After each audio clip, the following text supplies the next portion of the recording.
नमस्कार दोस्तों, आप देख रहे हैं न्यूज़ 18 मैं आपके साथ विनय अग्निहोत्री। हमारे साथ जुड़ चुके हैं बॉलीवुड राइटर अमित तिवारी आनंद जी। सर बहुत-बहुत स्वागत है न्यूज़ 18 पर। Thank you so much. आपने मुझे इनवाइट किया, इसके लिए मैं बहुत शुक्रगुजार हूँ आपका। सर कैसे शुरुआत होती है आपकी बॉलीवुड स्क्रिप्ट राइटर बनने तक की? झीलों की नगरी भोपाल से और माया नगरी, कुछ इसके बारे में बताएँगे? लिखने का रुझान कभी था नहीं, लेकिन कॉलेज के ज़माने में भी प्ले लिख देता था। या मेरे पिताजी बहुत अच्छे राइटर हैं, डॉक्टर मोहन तिवारी आनंद जी। तो घर में पढ़ने का बहुत था, शुरू से पढ़ना। मेरे गुरु डॉक्टर एम सईद आलम साहब ने भी मुझे बहुत प्रेरित किया पढ़ने के लिए दिल्ली में, जब मैं थिएटर करता था। तो पढ़ाई मेरे काम आ गई, मेरे लिटरेचर से लगाव, मेरा पढ़ना उसको बार बार, वो मेरे काम आ गया। शायद इमेजिनेशन मेरे काम आ गया। तो ज़िंदगी में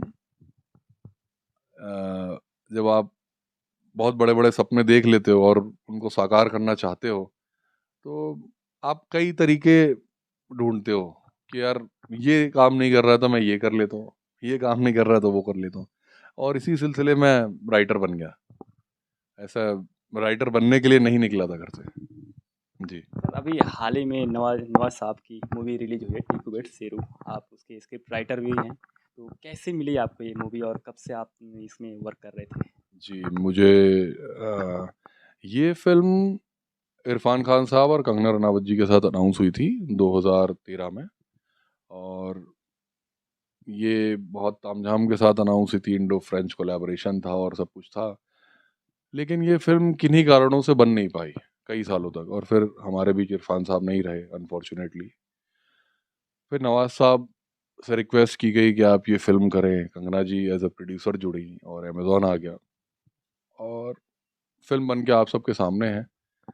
तो हर फ़िल्म की अपनी एक जर्नी होती है। बनना होता तो ये फ़िल्म 3 बार बन जाती, आज से कई सालों पहले बन जाती। लेकिन इसको अभी बनना था, नवाज़ुद्दीन सिद्दीकी, अवनीत कौर साहब के साथ ही बनना था, तो उन्हीं के साथ बनी। और उससे मैंने सीखा भी कि लाइफ़ में जब जो चीज़ होनी है तभी होगी। आप कुछ भी कर लीजिए, आप कितना भी प्लान करो, वैसे नहीं होगा।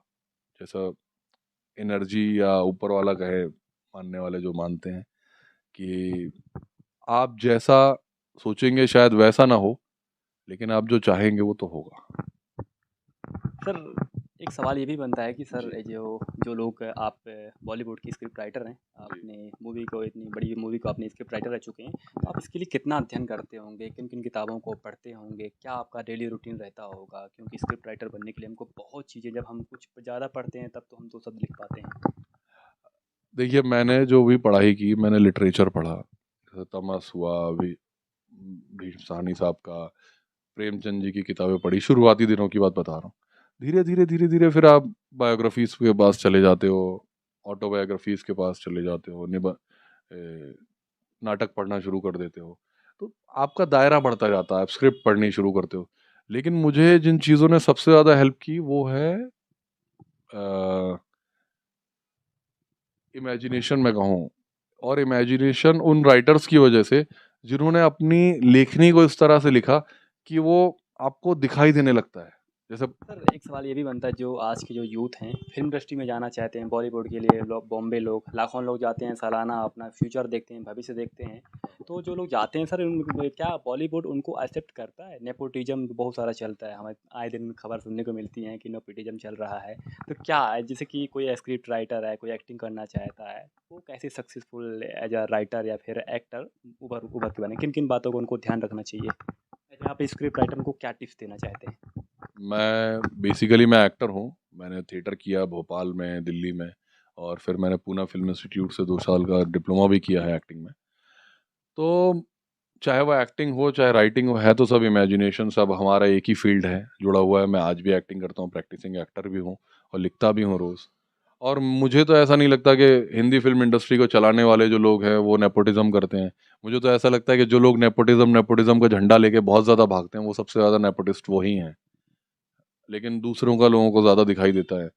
और नए लोगों के लिए मैं एक ही बात कहूँगा कि भैया कुछ सीखो, पहले पढ़ो, कुछ काम करो।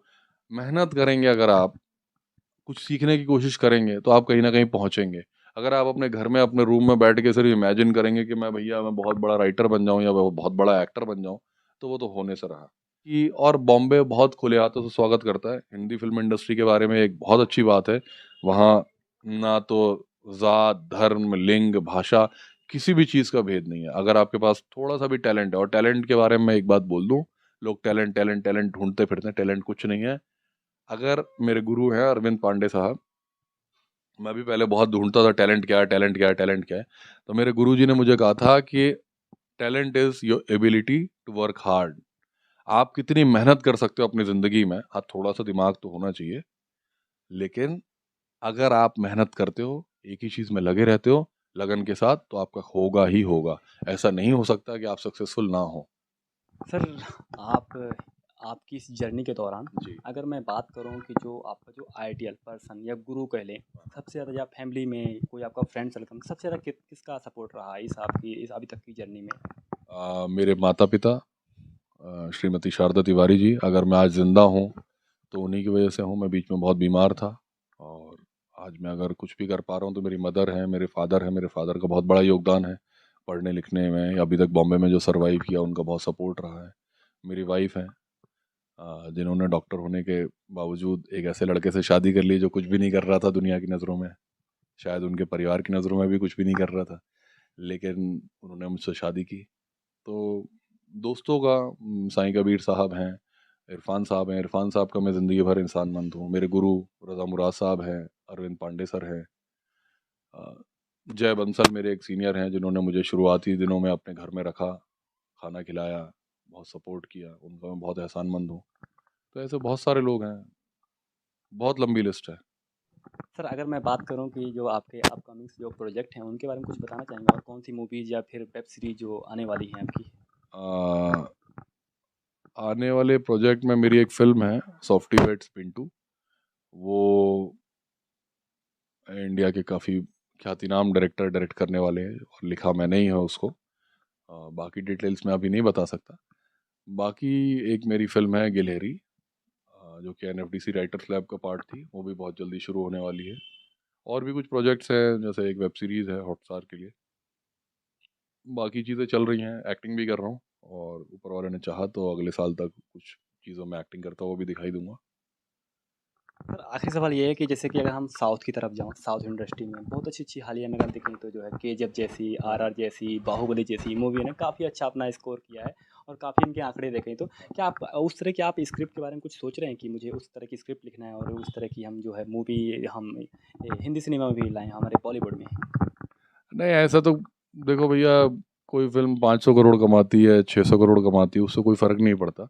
मतलब मैं अपना पर्सनली अगर आपको बताऊं तो मेरा तो ये है कि कहानी मन में आनी चाहिए। जो भी कहानी है, जैसे ये टिकुवेट शेरू की फिल्म है या गिलहरी है, कोई भी कहानी है, पहले वो आपके दिल में आती है, आपको लगता है कि यार ये कहानी मुझे कहनी है, तो हम लिखते हैं, कोशिश करते हैं कि बन जाए। अब ये सोच के तो नहीं बनाते कभी कि भैया केजीएफ की तरह फिल्म बनानी है या बाहुबली, क्योंकि मुझे ऐसा लगता है सारी फिल्म इंडस्ट्री हमारे इंडियन फिल्म इंडस्ट्री ही है, और सब अच्छा कर रहे हैं, अच्छी बात है। पूरे हिंदी मतलब भारतीय सिनेमा उद्योग के लिए बहुत अच्छा है। तो लेकिन मतलब आज लोग कहते हैं कि हिंदी फिल्में वहाँ से, तो हमेशा ऐसा हुआ है कि डॉन को जो जावेद अख्तर साहब और सलीम साहब ने लिखा था, बच्चन साहब की जो फिल्म थी, और वो हमारे आदरणीय रजनीकांत साहब ने भी उस सेम स्क्रिप्ट पे काम किया बिल्ला के नाम से। तो ऐसी भी बहुत सारी एग्जांपल्स हैं जो हिंदी फिल्मों का साउथ में गई हैं, और साउथ से, जैसे कि राजा बाबू है जिसमें गोविंदा साहब ने एक्टिंग की, वो साउथ की किसी फिल्म का रीमेक है। तो हमेशा से ये सब चलता रहा है कि कोई वहाँ से इंस्पायर होकर यहाँ बनाता है, कोई यहाँ से इंस्पायर होकर वहाँ बनाता है। तो हम एक ही पूल में हैं, और हिंदी फिल्मों की कई बार यूरोपियन फिल्म्स ने कॉपी किया या हॉलीवुड ने कॉपी किया है। तो ये सब तो इंस्पिरेशन की बात है, कोई कहीं से थोड़ा लेता है। कोई भी ओरिजिनल कहानी तो बहुत ज़्यादा नहीं है होती है।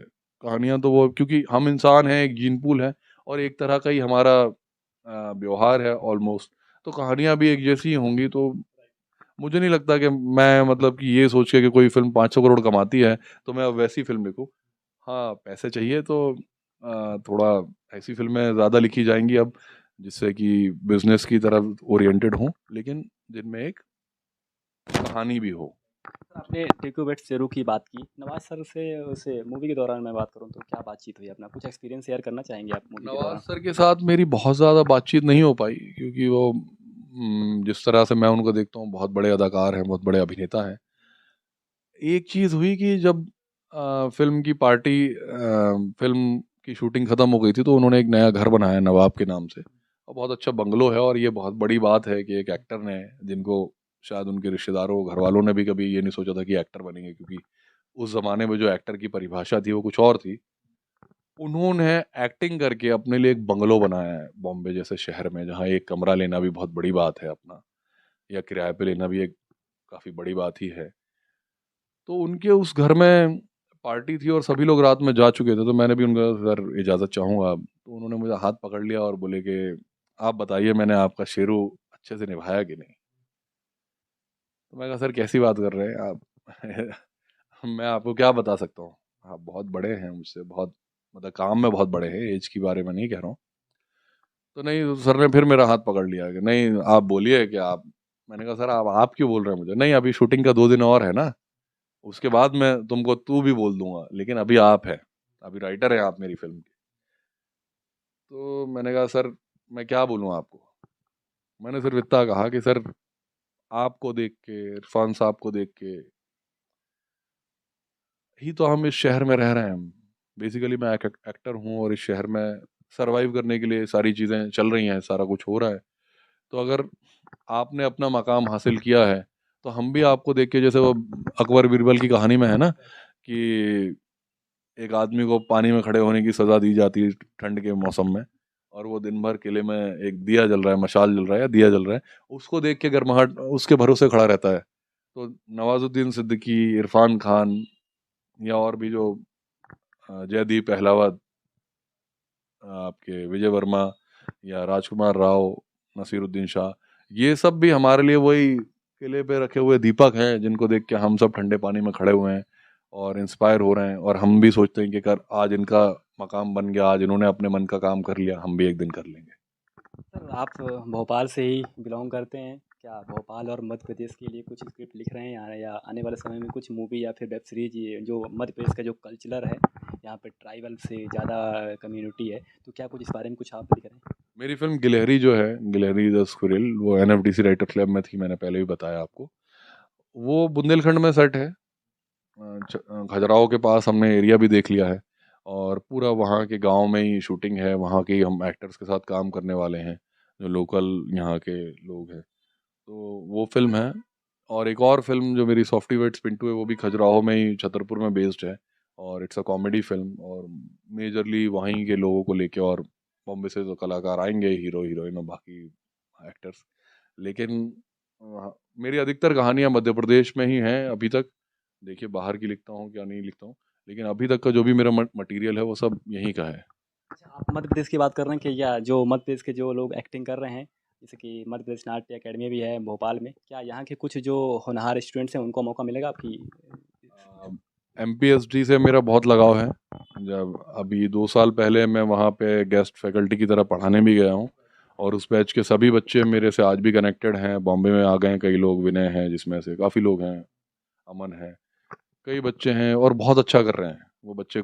एक्टिंग भी कर रहे हैं, कुछ लोग प्रोडक्शन में भी काम कर रहे हैं, कुछ प्ले बना रहे हैं वहाँ पे। तो एमपीएसडी तो गोल्ड माइन है एमपी के बच्चों के लिए और पूरे इंडिया के बच्चों के लिए। बहुत अच्छा काम हो रहा है। अभी के डायरेक्टर साहब का काम भी मैं बहुत अप्रिशिएट करता हूँ, टीकम जोशी जी को। पर्सनली मैं उनको नहीं जानता हूँ, लेकिन बहुत अच्छा काम हो रहा है एमपीएसडी में, और मुझे लगता है कि गवर्नमेंट को उनको और ग्रांट देना चाहिए और सपोर्ट करना चाहिए, कि यहाँ से गरीबों के बच्चे, क्योंकि वो फ्री में रखते हैं, फ्री में पढ़ाते हैं, और स्टाइपेंड भी देते हैं। बहुत अच्छी बात है। Thank you so much sir, news 18 से थैंक बात यू करने सो के लिए। मच आपका, आप आए और हमारे से बातचीत की। बहुत बहुत धन्यवाद।